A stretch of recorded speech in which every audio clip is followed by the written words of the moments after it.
The operation took place inside of his townhouse. Authorities say 38-year-old... At some point, we gotta blame the victim. And I know that's a bad thing to say, but we gotta blame the victim at least a little bit. You need to leave!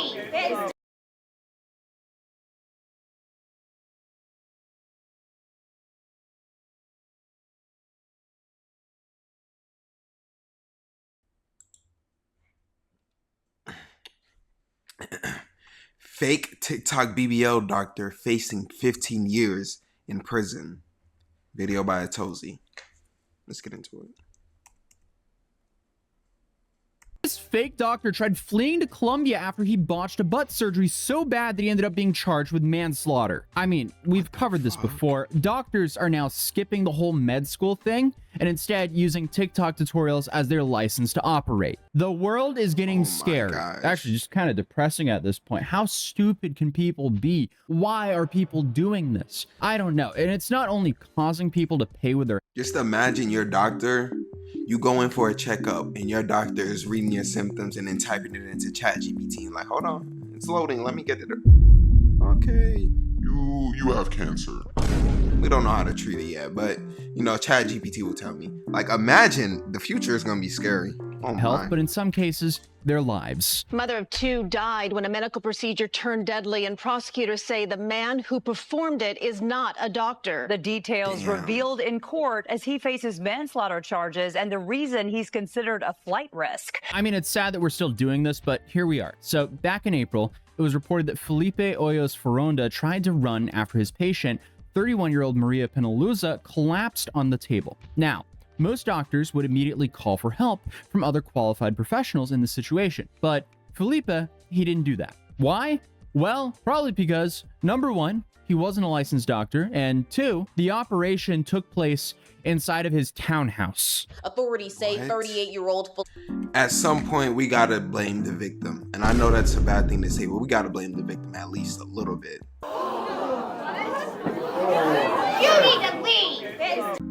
Ma'am, you're going to a townhouse to get a surgery done. How is that not clicking into your head that, oh, maybe this guy isn't licensed, maybe it's some sketchy? And I guarantee you the way he probably lured her in is because it was a lower price than what other real doctors were offering. But it cost you your life, so was it really more? Felipe Hoyos Ferronda ran a makeshift clinic out of his home, promising patients enhancements at a fraction of the cost. But instead of beauty transformations, his procedures allegedly led to disaster. Now one woman is fighting for her life, and the so-called doctor tried to flee the country. Unfortunately, since that clip, the victim passed away, and supposedly when the surgery went wrong with the mother of two, he bolted to JFK International Airport in an attempt to flee the country. Luckily, police were actually able to catch him before he boarded his flight to Colombia. And the police, they learned about the facility on Friday, the day everything went wrong, when a friend of the injured woman went to the house to pick her up after the procedure. But when the friend arrived, she learned that the woman's procedure had gone wrong. The friend then called the police, and soon after, officers interviewed the landlord, who gave them a physical description and photograph of Mr. Hoyos Ferronda. The police then found his license plate information and tracked his car to the Van Wyck Expressway en route to Kennedy Airport. And that's how they managed to catch him right before he boarded his flight. I mean, what a disgusting freak this fake doctor is. Dude could have most likely saved her if he immediately called EMS and stayed there to help, or if he just didn't run his janky operation to begin with. The victim was 31-year-old Maria Penaloza, a mother of two who went to this makeshift home clinic in a store. The building is looking like this and you're going there to get a highly dangerous butt procedure. What the fuck? No! To get her butt implants removed. And after Hoyos injected her with lidocaine, it wasn't long before Maria went into cardiac arrest. This is just so sad. I really wish she just went to a real clinic. Unfortunately for the victim, cost probably had a lot to do with it. But also, I bet you that she saw what he was doing on TikTok and decided to trust him because she saw a bunch of successful procedures done on TikTok. Because the craziest part of this whole thing is that Hoyos wasn't exactly hiding his illegal practice up until this point. In fact, he was actually advertising his work all over TikTok. He had countless videos of him leaning over women on massage tables, promising a safe and painless method to sculpt your glutes with his machine. And if that didn't convince you, he also offered $450 Botox parties. Now, I have no idea what a Botox party entails, but I'm assuming it's a happy hour with needles. Like, imagine cash apping $450 to a surgeon to not only being told to meet him in his small apartment, but you also walk into him blasting Bad Bunny and loading up someone with anesthetics as they lay on his coffee table, which seems like a crazy visual, but honestly, it does not seem too far-fetched after looking at how all of this went down.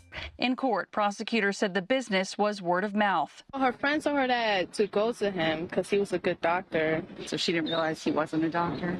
Yeah, no. And the DA is also asking anyone who used his services to come forward, showing he didn't do any bookkeeping, to put it lightly. And again, what's just so sad about stuff like this is not the first time things like this has happened. Like back in 2019, you have Liddy Adam, 53, and her daughter Elisa Galas. They were running their own cut rate butt lift operation out of motel and hotel rooms in California, because there's nothing like getting your BBL done at a Motel 6. Wow.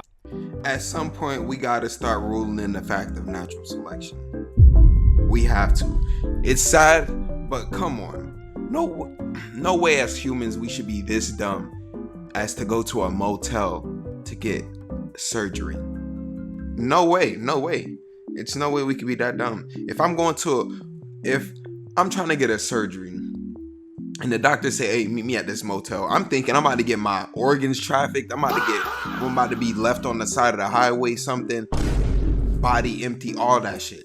That's what I'm thinking. I mean, just looking at her with all that Botox, the mother somehow managed to look like Thing 1 and Thing 2 and Donkey Kong at the same time. Either way, prosecutors say that for $3,500 to $4,000, they injected toxic silicone into women. They then skipped town whenever things went wrong. One victim, 26-year-old Carissa Rapal, she was having her third procedure with them, and then during the operation, she passed away. And instead of helping, they fled the scene, just like the original scumbag we looked at. And when this case hit the trial, the court was shown some pretty awful photos. Apparently, her butt had pretty much exploded due to the silicone. And their defense was, they claimed that the materials were common in Mexico and that Adam was trained there. But again, there were 0 licenses or certifications, just Google and a hotel room full of sketchy surgical tools. And the part I just can't get my head around with all this is, I've covered a lot of these cases recently. It's not just like fake butt doctors, it's also fake everything. Like a fake nurse I covered recently, Autumn Barista, who managed to treat 4,486 patients without even being a licensed nurse. She was also giving people Ozempic shots, birth control shots, and even handling prescriptions. And she eventually got caught, but not for messing up or a patient complaining. No, because the hospital tried to promote her. And when HR finally looked her up, they realized the license number that she was providing belonged to someone else. So now she's facing 7 counts of practicing without a license and 7 counts of ID fraud. Now in Florida, those are 70 years in prison if those charges stack. In reality, she's not getting that, but still, she gonna get crazy like charges. 10. And of course, if hospitals aren't bad enough, you also have Emily Martinez, who's running a beauty bar offering discount veneers, but instead of, dental adhesive, police say she was using super glue. How are these people real? Super glue? Oh, that's so fucked. Oh, I can't believe this. So obviously, victims ended up with infections, broken teeth, and thousands of dollars in emergency dental bills. She's now facing felony charges for fraud, practicing without a license, and ID theft. But here's my take. The internet obviously made information way more accessible than ever, but easier access does not correlate to expertise, or a degree. And now, with AI becoming just as accessible as Google, it's even easier for people to feel like they can sort of expedite or cheat the process of learning a skill. Or in this case, dangerous medical procedures. But unfortunately for some people, hearing a person with enough confidence saying, oh, I've watched a TikTok video on how to do it and I've done it dozens of times, sounds almost as good as someone with an actual diploma, if the price is cheap enough. And that's definitely not a risk you should be taking. But again, this isn't even rare anymore. You have the guy in Queens injecting lidocaine in his apartment, a mother-daughter duo running surgery clinics out of motel rooms, LARPing nurses and veneer techs at a strip mall using Gorilla Glue. This honestly isn't even fraud anymore. It's a healthcare crisis because every time one of these scams slips through, real people pay with their health. their savings, and their lives. I think what's really tripping me up here is that most of these people weren't caught because of the system working. It wasn't really flagged by background checks or licensing boards. They were caught because someone got hurt or lost their life. The system failed, and it was unfortunately only then that people noticed. So yeah, fake butt surgeons, fake nurses, fake veneer techs. Don't trust medical professionals who operate out of apartments or hotel rooms. Strip malls, And that should be basic. That should be basic human knowledge.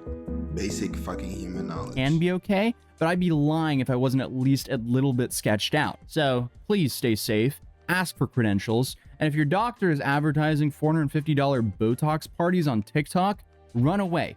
Don't do it. But hey, the other day, so many of you guys actually ended up grabbing the free samples of Gamer Subs. They went out of stock. So now they're restocked. So if you go to Gamer... Yeah. We're gonna pause it right there.